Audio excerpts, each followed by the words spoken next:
বিত্তীয় প্ৰতিষ্ঠান সাৰথী thrift and ক্ৰেডিটৰ শাখা মুকলি। নলবাৰীৰ কুমাৰিকাটা চকত এক বিত্তীয় প্ৰতিষ্ঠান সাৰথী থ্ৰিফ্ট এণ্ড ক্ৰেডিটৰ দ্বিতীয়টো শাখা কাৰ্যালয় আনুষ্ঠানিকভাৱে মুকলি কৰা হয়। উক্ত শাখা কাৰ্যালয়টো আনুষ্ঠানিকভাৱে মুকলি কৰে কুমাৰিকাটা গাঁৱলীয়া বেংকৰ শাখা পৰিচালক অম্লানজ্যোতি গগৈয়ে। ইয়াৰ লগে লগে অঞ্চলটোৰ শতাধিক লোকৰ উপস্থিতিত এখন আদৰণি সভা অনুষ্ঠিত হয়।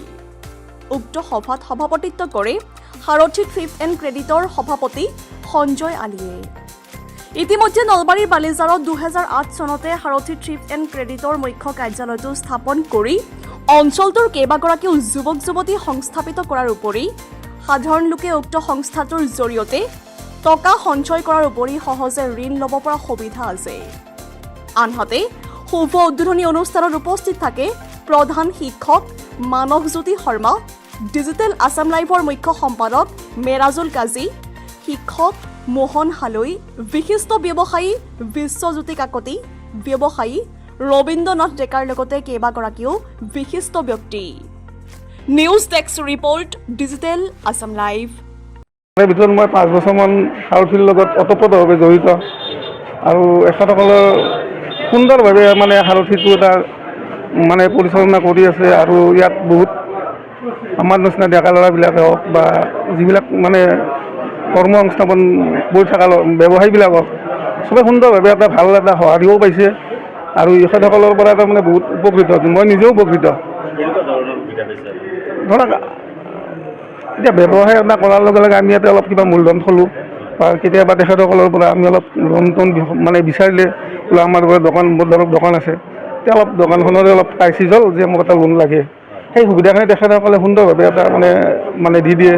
মানে য'ত আপুনি বেংকত গ'লে বহুত মানে দাউৰিব লাগিব লাগে, এই চিষ্টেমটো ইয়াত নাই আৰু মানে তেখেতসকলক ক'লে সুন্দৰভাৱে তেখেতসকলে এটা লোনৰ সুবিধা কৰি দিয়ে আৰু সেইখিনিতে আমি সুন্দৰভাৱে এটা কৰ্ম সংস্থাপন চলোৱাৰ ভাল সুযোগ এটা পায়।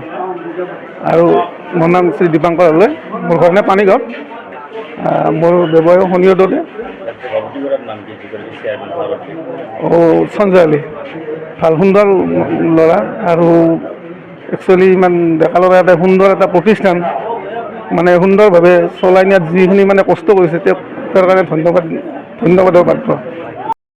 সাৰথী থ্ৰিফ্ট এণ্ড ক্ৰেডিটৰ যিটো নতুন শাখা কুমৰিকাটাত অনুষ্ঠিত কৰা হ'ল, তেওঁলোকৰ সমূহ কৰ্মকৰ্তালৈ মোৰ শুভেচ্ছা আগবঢ়াইছোঁ। আমি তেওঁলোকৰ বালিজাৰৰ শাখাৰ লগত জড়িত আজি বহুত কেইবছৰ ধৰি, গতিকে আমি তেওঁলোকৰ পৰা যথেষ্ট উপকৃত হৈছোঁ। ভাবিছোঁ ইয়াৰ ক্ষুদ্ৰ ব্যৱসায়ী হওক বা ইয়াৰ অঞ্চলৰ ৰাইজখিনি হওক এটা সুন্দৰ মাধ্যমেৰে ফাইনেন্সৰ মাধ্যমেৰে স্বাৱলম্বিতাৰ পথ দেখা পাব আৰু উন্নতি হ'ব, সেই কামনা ৰাখিছোঁ। ধন্যবাদ।